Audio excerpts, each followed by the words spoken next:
Hello, hi, it's the Rev Pipster here, and Quran Response has just posted a video at some point ago, well, I've just watched it, by Yusuf Estes. It's called Why Christians Hate This Man.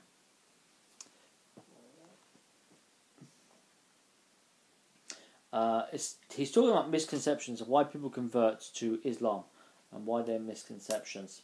And one of the Islamic studio audience members, they're all Muslims by the seem thing, and one of them says they convert to Islam at the point of a sword, and he says, yeah, there's a misconception that is, and he goes on about how violent the Bible is because it mentions the sword so many times, and how, to contrast, how peaceful the Quran is and how peaceful Islam is.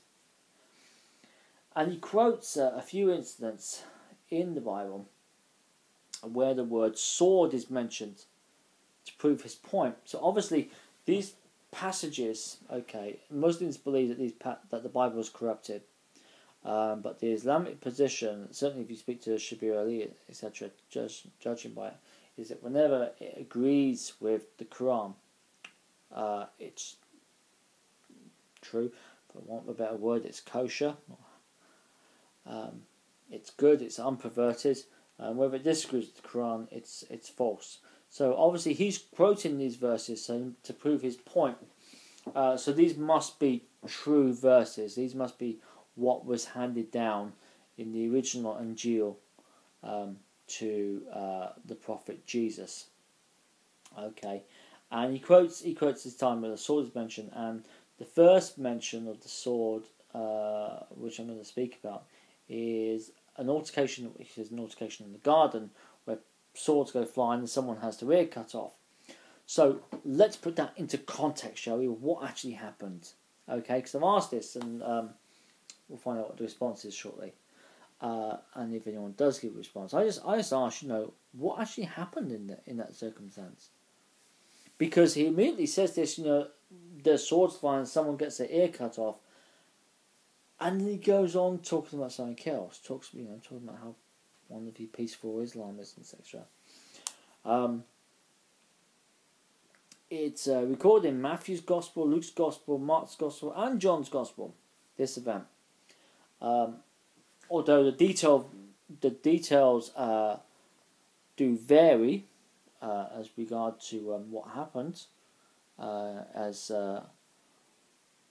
what was said and certain identities given. For example, the Synoptic Gospels just say that it was one who was with Jesus who draws the sword, and he cuts off the ear of the servant of the high priest. John's Gospel actually identifies who this person was, who was with Jesus, who drew the sword, and who had his hair cut off, what his name was. Which becomes quite important as well later on in John's Gospel. So if we can just add some context to what actually happened here and why the sword is drawn. Okay, you've got Jesus has been betrayed in the garden. Jesus has come and kissed him to identify to the temple guards who is Jesus of Nazareth, and they come forward to arrest Jesus of Nazareth. Peter draws his sword and cuts off the ear of the servant of the high priest. That is what actually happens. Jesus is going to be arrested. It's the night before he gets crucified. Of course, Islam doesn't accept he was crucified. It's got that passage in the Quran that says he was neither killed nor crucified, but it was just made to look as though it was us. But this is the circumstance in the gospel. So this must be true, that this actually did happen. They did come to arrest Jesus, and they succeeded in doing so, because Yusuf Estes quotes from here, but this is the circumstances behind it. What Yusuf doesn't do is say what happened afterwards, which I think is very important, and that is quite simply that Jesus picks up this guy's ear and heals the ear. He puts the ear back onto the servant and heals him. And he also turns round to Peter and says, all who take up the sword shall perish by the sword. I want no more of this. The man's name was Melchias. He was servant to the high priest, and in fact, one of his relations later on actually challenges Peter when Jesus is being has been arrested and is being questioned by the high priests and being tried. Peter is following at a distance, and it's a relative of Melchias who actually says, you're a Galilean, you're one of the disciples of Jesus. And of course, Peter denies him. It's one of his famous 3 denials of Christ. And then, of course, the cock crows. And Peter knows he spoke the truth, that Jesus prophesied that he would be denied 3 times by Peter. Yusuf doesn't mention this. He just skips it and goes straight on. The same with something else in John chapter 10, where it says, "Do not think I've come to bring peace on earth. I come not to bring peace, but a sword." And Yusuf makes an issue about there being a sword involved in the quotation.